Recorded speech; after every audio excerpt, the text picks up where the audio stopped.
My name is Amy Schultz, and I'm the Executive Director of the Renfrew County Legal Clinic. I have been in this role for approximately 1 year, although the clinic has been open for over 30 years.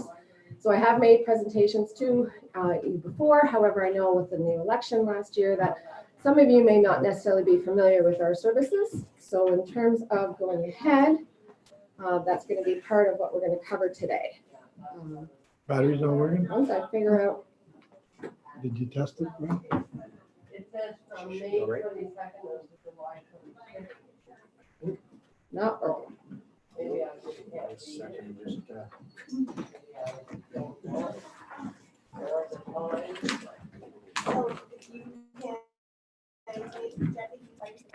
I've got it up on my screen if you want to take over my, oh, there you go. There we go. I just changed it. Okay. I don't know if this is on. So in terms of our background, the services we offer, how our funding works, because I think that generally is what people are asking about the most, and the impact of the cuts to legal aid and their request for modernizing our services, and then of course our request from you. I can flip to the next screen. If not, I can just keep going. Okay, thank you. Brian, shouldn't there be a red light on in there? Usually there is when He it's is on. streaming, yes. Yeah? Yes. Okay. I just didn't know if audio I was just on. switched him over to the PowerPoint, so just give me 1 second so I can get the PowerPoint here, hopefully.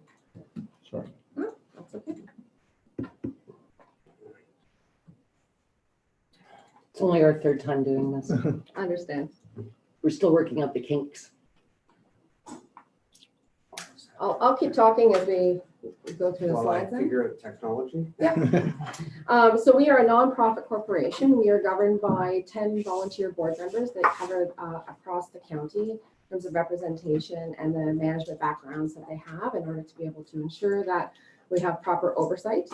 And so our volunteer board includes people from Armpire, Braeside, Pembroke, Petawawa, Barry's Bay, and all over the gamut, so totaling 10 members.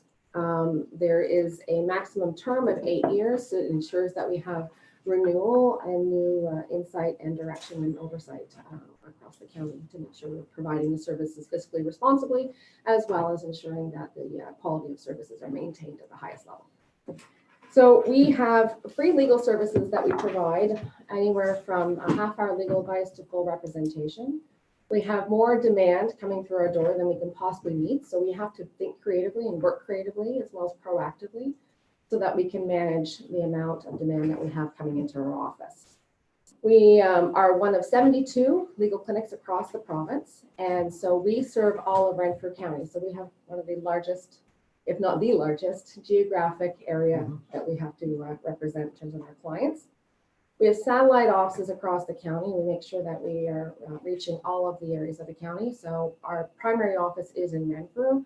We have standard satellite offices across the county that provide us space free of charge. And then we have one in Pembroke that we pay a nominal fee in order to access them more regularly. And then we find anywhere else in the county that we need to meet with clients, if we don't have a satellite office, we're always able to find a free space. People know us, and they know the services that we're providing, and they're willing to make things work in order for us to be able to serve the clients that we need to meet with, which is one of the benefits of living in a rural community. Right? So in terms of the services that we provide, we are only 4 lawyers in the legal clinic, and we travel a lot, so I put a lot of kilometers on my vehicle, as Jen can confirm. We are audited annually, and we all staff provide frontline service. So there's management, but there's no one that is not on the front line providing direct client service on a regular basis. We provide up to 2 hours of free legal services without having somebody qualify for us financially.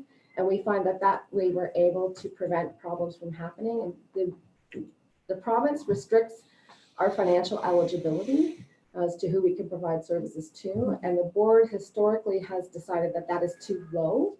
And so that's why they've allowed us to do the 2 hours without checking to see if they financially qualify for us. Because if somebody is applying for a service or a benefit that they can't access, they can't get, sometimes we're able to give them just general information and advice, and then they're able to access that benefit. Other times, unfortunately, it's more complicated, and then we have to look at the eligibility and increasing the services that we provide. But that's how we kind of triage to try and provide more service than what we're technically there to do. We also have a board that will review exemption requests for our financial eligibility guidelines. So we can take a case to the board and say, this person, and we never give initials, we only use initials, so we never give names. And we don't give generally where they live because it's a small community and we don't want to breach our confidentiality. But we make the case, this is what they're looking for, Canada Pension Plan disability benefits. They won't be able to access legal services. They're just above our guideline. These are their financial circumstances. And the board can approve an exemption request that allows those clients to be able to use our services. So in terms of the services that we provide a broad range. About 2 years ago, we added seniors law services to our service delivery, and that has been an exploding area of law. It was something that we originally weren't sure how much demand there was going to be. We anticipated that there would be a lot of demand, but we share our resources for seniors law outside of Renfrew County. We're considered the expert in the province on seniors law, other than the specialty clinic in Toronto. And so we go to Cornwall, we go down to Belleville, we go down to Northumberland and Peterborough even to provide senior services. We also work with the North, and we work with some Toronto clinics in order to help expand the services and be able to tap into some of their expertise and issues that they're having as well. And so for seniors law, we do wills, powers of attorney, long-term care facilities, retirement homes, issues all dealing with that type of thing, elder abuse, anything that really targets seniors, also like consumer issues when you're dealing with phone scams, things like that. So I won't go over everything else that we cover, but just to let you know that it's family and criminal law. We do not provide that because that's a separate division for legal aid. So in terms of trying to expand our services, we also do public legal education. And we do that because we want to be proactive and try and limit the appeals coming through our door and limit the number of cases. So in particular, one of the areas that we worked on is housing with young groups. So whether that's in high schools, whether that's young mom groups, whether that's youth employment groups, and we go in and we do an 1.5 hour session on what are your rights and responsibilities as a tenant in landlord-tenant law. And that way we can debunk any myths, we can answer any questions, and hopefully be proactive so they're not coming through our door with an eviction case or having a dispute with their landlord. In addition, we do duty counsel services at the landlord-tenant board hearing, and we work with different community groups on issues like domestic violence, child poverty. And I've been working in the last 14 years on the area of housing and homelessness in Renfrew County. So I've been working with Renfrew County Housing in that area, and more recently, more actively with the town of Arnprior. They set up an ad hoc committee, and they're looking at developing like a strategic plan and making proposals going forward on how they can deal with the rural and remote housing and homelessness, particularly in Renfrew County. I was actually a keynote, one of the speakers at the first Canadian Rural and Remote Housing and Homelessness Conference in Alberta that was held in October, talking about the experiences that we had in Renfrew County. So it's an area that's growing with recognition, which is really good, because we're seeing, unfortunately, for years, those people that are homeless or in threat of becoming homeless coming through our doors. And we're looking at how not only can we provide them legal services, but how else can we refer them to the other groups and the networks within the community so that they can get back on their feet and be successful citizens. So, on to our funding. We are funded from the Ministry of the Attorney General through to legal aid.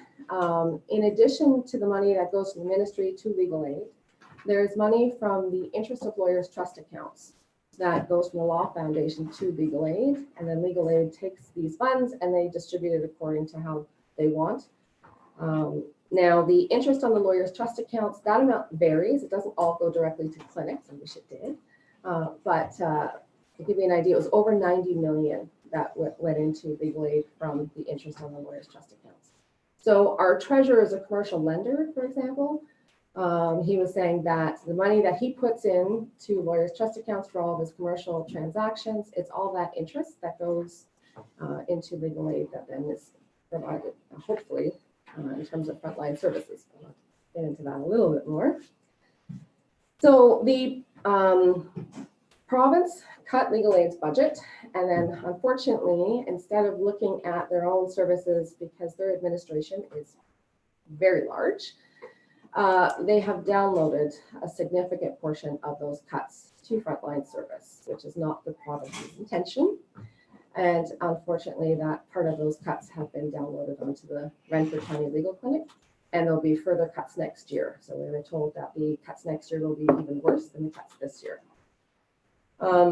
Legal aid has a significant budget in administration, and has been, in the last 14 years, growing over $2 million a year on straight administration. That's no frontline service.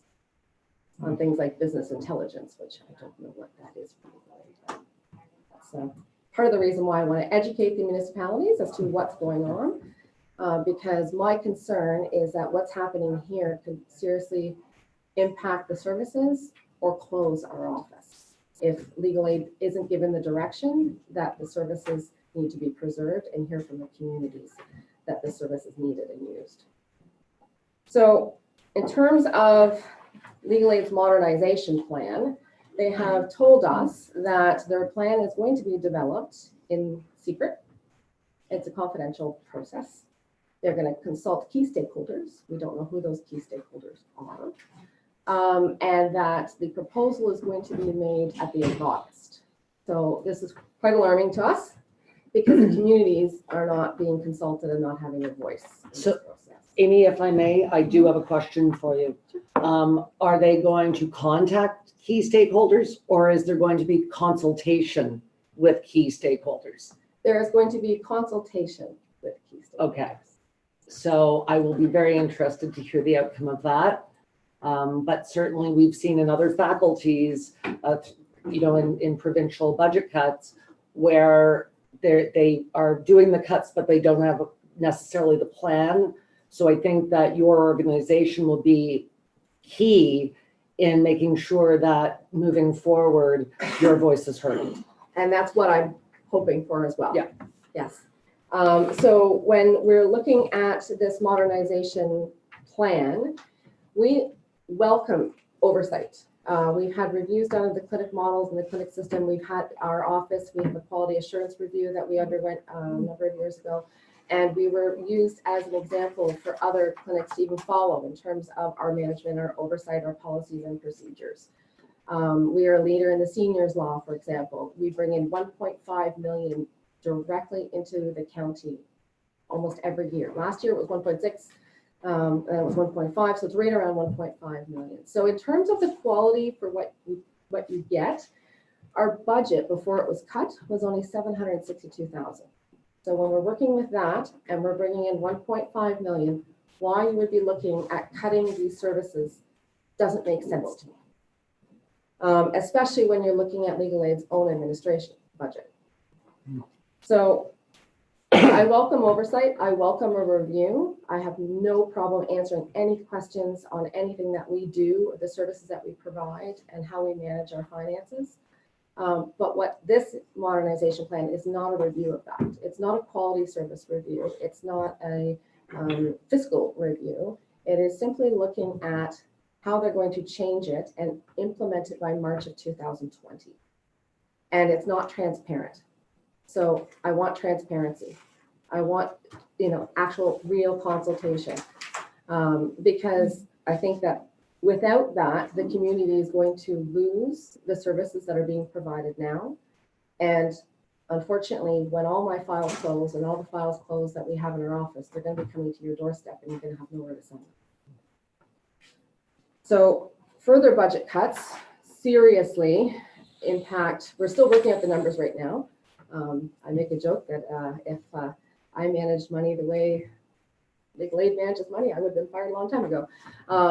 But we still don't know what the budget numbers are going to be. And I want to also indicate, I've spoken with John Yaskowski. He is extremely supportive of our services. He sends clients to us, and he is actively going to be working with me on this issue. So I just want to make sure that everybody is aware of that. So you just answered my next question, because in your asks, you do have, a call to AMO. I'm just wondering where you stand right now with the Ministry of the Attorney General. So I'm happy to know that you're dealing with our MPP and a minister who can certainly get Absolutely. there easier than some of the rest of us can. Absolutely. So I was quite happy that John was able to facilitate a phone call meeting with the Ministry of the Attorney General with our services. I raised the issues. He's new in the portfolio. Yes. So he does need some time to get up to speed. I raised the issues that I'm bringing before you as well, and talked about how we are able to work across boundaries in order to stretch those services. And he was very interested and willing to continue dialogue with me, which I think is extremely important. And the only reason why we've been able to have that dialogue is because of Mr. Yakubuski, so which was fantastic. Brilliant, excellent. And so I'm hoping that we'll continue as we go through this process to have that dialogue. And the new Attorney General said he is willing to do that with me. So we're making inroads, and I largely credit that to the municipalities and to Mr. Yakubuski, because everybody has been so supportive of the work that we're doing and the services that we're providing. Without that voice, that community voice, we wouldn't be able to continue the work that we're doing and serving the clients. So that's why it's so important that the municipalities, as well as Mr. Yakubuski, are aware of what's going on. Because unfortunately, if I wasn't coming here, this would not be public information, because it's not in legal aid's interest for it to be public. It's easier to download than it is to look internally and make some of the structural changes that you need to make. But when you're looking at frontline service delivery and how small the budget we have and how big of a reach we have, that needs to be reconsidered. I also, I think that we need to remember, and we've said this again with every faculty, with paramedic service, long-term care, the Ontario health teams, what works in an urban setting does not work in rural Ontario. And when we are the largest geographic county in Ontario, and now you're telling us that you cross boundaries, that this is a service that absolutely cannot go away, and it cannot be downsized. You're talking about our most vulnerable in our population, especially when you're a leader in seniors law. And that, we know that they need advocates at every level. So I applaud you for what you're doing. Anything you need, we're getting there anyway. But Thank you. I appreciate that. I'm very passionate about the work that I do. If I can get another job. I'm not sure if you can see that my passion it comes out, it exudes, unfortunately. So I get a little excitable. It's not about me. It's about your constituents. It's about my clients. I'm a lawyer. I'll get another job. It's no big deal. But I worry about the residents and what's going to happen to them if the services are eliminated. And one of the things that they're proposing in terms of the modernization is eliminating the independence of clinics. And what that means is we will no longer have local control, local board direction. It was the local board that directed our office to look at seniors law and made it such a success in terms of the work that they put in. They sat at the table and we looked at the needs of our community. We'll lose that.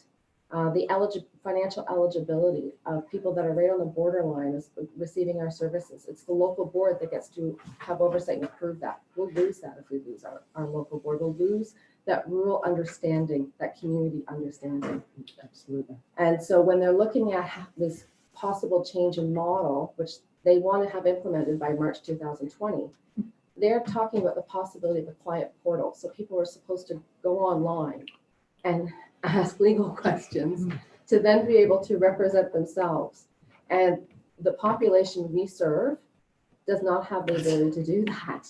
It's ludicrous. Most of them don't even have, some don't even have internet. I know. Let alone have Exactly. Or they have dial-up Yeah. internet, right? It's not even high-speed internet. So the people in Toronto or the big cities don't understand that. Yeah. And that's why it's so important that it remain community-based. Absolutely. And that these ideas that may work in different settings does not work here. So I'm not going to go over the consequences of our loss of our services. I think everybody seems to understand that. Yep. So what I am going to ask is that legal aid needs to be given direction as to where the cuts need to be made. So that's why I'm asking for that resolution. And the modernization needs to be a transparent process. It does. And I want to be one of those key stakeholders, but I would like actually the community to also be involved as stakeholders. I think that the community voice is particularly important. But if you're going to have a consultation about how you're going to change things, it needs to be transparent. You can't do that behind closed doors. Also, what I'm really asking is that AMO, which you have a meeting in August, that you speak to AMO as an organization, because we are across the entire province. This is going to affect every municipality in the province of Ontario. So I will, our executive director of AMO just retired. Okay. I will get in touch with the president of AMO, Mayor Jamie McGarvey. The other thing I will do, since I'm going to be at the AMO conference, I'll do two things. Number one, I will bring this up with the Eastern Ontario Wardens Caucus prior to the conference starting. The second thing I will do is I will phrase a question for the Ministers' Forum to Minister Downey, calling for some swift action. Obviously, March 2020, they're using that date for everything. That is the end of their fiscal year. It starts on April 1st. And they seem to be using that timing for all the different changes. And so I think that all the municipalities in Ontario need to know what these changes are going to look like. And since the conference starts on August 18th, I would like to think by then they will have some hard and fast answers for us and not try and sweep them under the carpet. I also believe that that gives Minister Downey time after Minister Mulroney to get into his portfolio and understand the ramifications of this. And there is perhaps, as you say, some changes that could be made to legal aid as a broad stroke. Yes. But when you're talking about boots on the ground, this is a local need. And the idea that we would put some of our most vulnerable, leaving them with the internet, just does not make any sense to me at all. And even trying to phone in for legal advice, I can't even imagine trying to help those people the way you guys help them, being a part of our county. I'm sorry, I'm actually getting very enthusiastic about this as a crusade. Do you happen to know if AMO is on top of this yet? Because I have not seen an AMO blast yet about it. Apparently they're aware. Yes, it was one of their line items. I just wasn't sure how involved they. I was told they were aware. It was suggested actually by one of the municipalities. I don't recall which one it was. At the moment, I have to look up my notes about whether or not I could be a speaker at AMO. And I requested. Unfortunately, the agenda's already been set. Okay. But if I would be happy to come to your Wardens Caucus to speak with Okay, so the Region Caucus about it. number one, I have a special meeting of the caucus next Thursday. Okay. So I will absolutely ask about this. We do have our priorities set, of course, because we're all dealing with the same issues. But that being said, if you were a delegate at the AMO conference, so you just buy a one-day pass, you could then come to the Ministers' Forum and ask a question. Okay. I'm correct in that, right? Everybody Everybody that's a delegate can ask, can get in line. Okay. And I have a really good team of people. I would like to do a shout out to Kim Love and Tom Peckett, Yes. who they get there early and they save me a seat right next to a microphone. So myself and Graydon Smith are always successful in asking a question. So I think that this is absolutely something that we should be speaking about, because I know other mayors, Reeves, councillors, they'll be asking questions about paramedic service. So, Yes. you know, we can divide and conquer, I think. I know that there's a lot on your agenda, but I do really hope that we're able to put this on the table. Jen, I think, well, now I've seen it with them, but at the library, now I see it with this. Toronto's got to figure out to tell departments where they want cuts, not pass it down to the next person. Well, You know, we want you, legal aid, you're top heavy, we want administration cuts down to this. You know, this is what happened, I believe, with the library as well. They passed it down to the, well, and that's sort of what we've been asking for with every group is, can we have a plan? Show us the plan, we'll make it work. I mean, it's easy to manage if you just kick it down to somebody else. And that's so, but I think that your requests are warranted. I don't think there's anybody at this table that wouldn't want to sign a resolution. In fact, I'm sure that I'll have councillors that will vie to sign the resolution, because this is a very serious, in my opinion, this is as serious as cuts to our long-term care.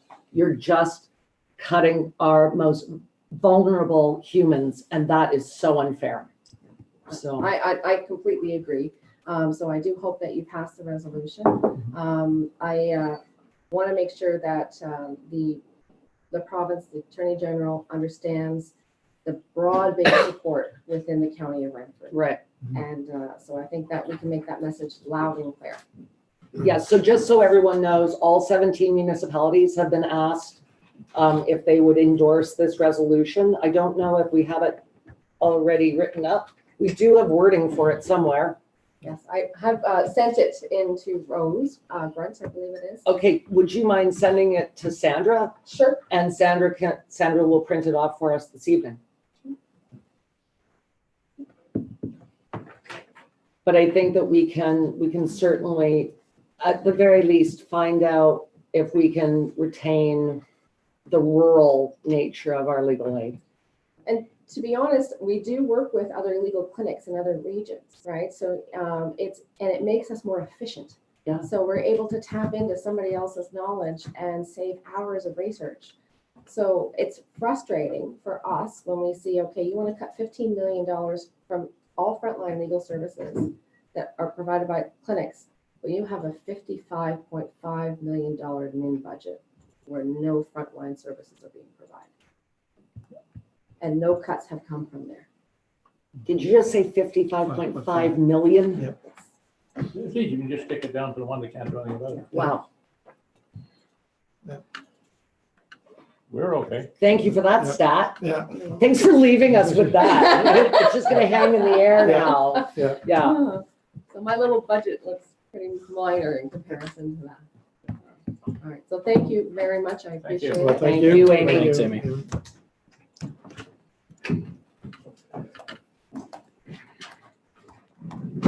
Yeah, Amy, if you can get that off to Sandra, then we'll get it signed tonight. Absolutely. Get it Yeah. done. Darryl, just Yeah, I just saw saw him him. come in. There he is. Go ahead. There he is. Hey, girl. How are you today? Good.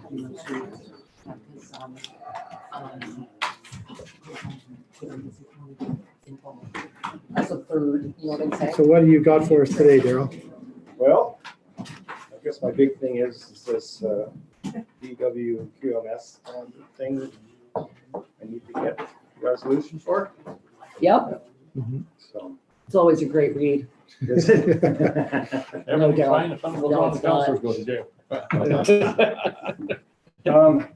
Only Daryl and I are going, Merv. Oh, you and Darryl. Yeah, only Daryl Oh, and I. then, hey, what the hell? Sheriff's cell. No, they won't even put us in the same facility. We won't be able to play cards or Nothing. anything. No, this is no laughing matter. Yes, we will sign the resolution. Okay, that's great. Thanks, guys. Thanks, Amy. Other than that, I always tell you that it's operating in full compliance, so I have a compliance officer over there right now checking to see if I'm telling the truth. Do you want to check back in with us in an hour? Yeah. So, anyway, it's going good. So she's just about done. As far as the RV dumping, I'll have it completely completed on Friday. I'm just waiting on the signs. Good. That is fantastic news. So that's it. Other than that, I don't really have anything. Any questions? No, the RV, I drove by it again because I saw you building a 2x4 and then but I saw you had like the aluminum top on it or Yeah. something. Yeah, it looks really good. Once the signage there, it's a good fit. And the Ottawa Valley Tourist Association was very pleased to hear that we had done this. And so they're going to add it to their mapping for RV season. I've already got a few calls, so. Good. There you It's go. out there already. Good. So, It's good. So there's no camera or nothing in place right now? No? not yet, no. Something for the back. Yeah. 3 cameras on it. Anyhow, any questions about this QMS? Would you say it's a good read? Yeah. Okay. All right, thanks, Darryl. Everybody All right. can. Thanks, Rob. Yeah.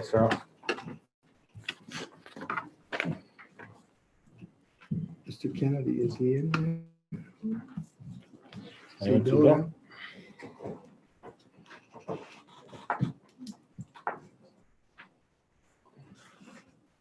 Where did he go? I don't know. Bill, was he here? He was here. Yeah, I saw Kevin here.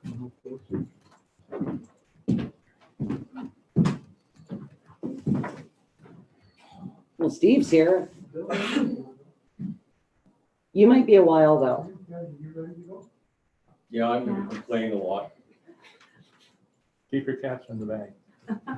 No, I'm not a big fan of the bag. Kevin's gonna come and visit where Bill must have stepped out. No worries. Yeah. Oh. I have to know what's right up now.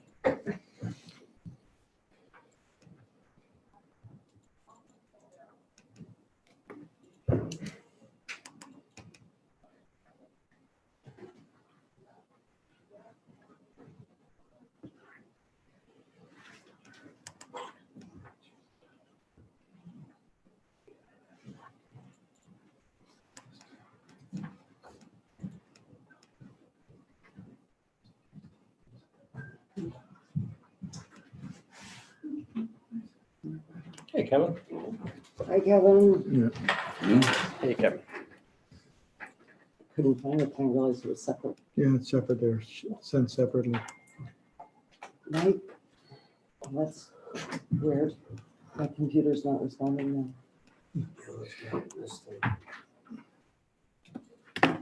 I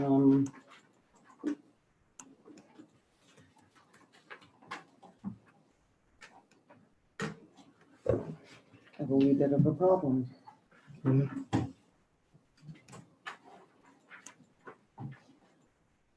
Okay, Whoa. My computer's doing some funky stuff.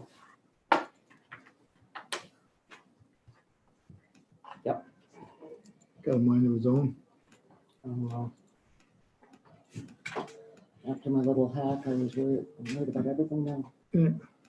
Kevin, I'm glad you didn't buy me 7 $100 Google Play gift certificates. That's quite a thing. It's a bit scary. Yeah. I've never been hacked before. I didn't realize, and I came here to the office and I said, what is this? And that's what was going on. Please rest assured, I would never ask you to do something like that. Did you guys get a text though after? What's that? Said I got a text from the number. Oh, from the hacker. Yeah, Oh, that's why I put in, nice. that's put in the email. So, Yeah, it was, just goes to show you what. I always respond. What do you got for us, Kevin? Pretty, Thanks. Yep. pretty Good. straightforward. Canada Day celebrations. We're involved with the tables and the takedown and delivery, and so it went very well. That takedown took like 7 minutes. I've never seen anything Yeah. like it. It was like ants, Yeah. worker ants on the bridge. Yeah, no, it went- We're efficient. went I well.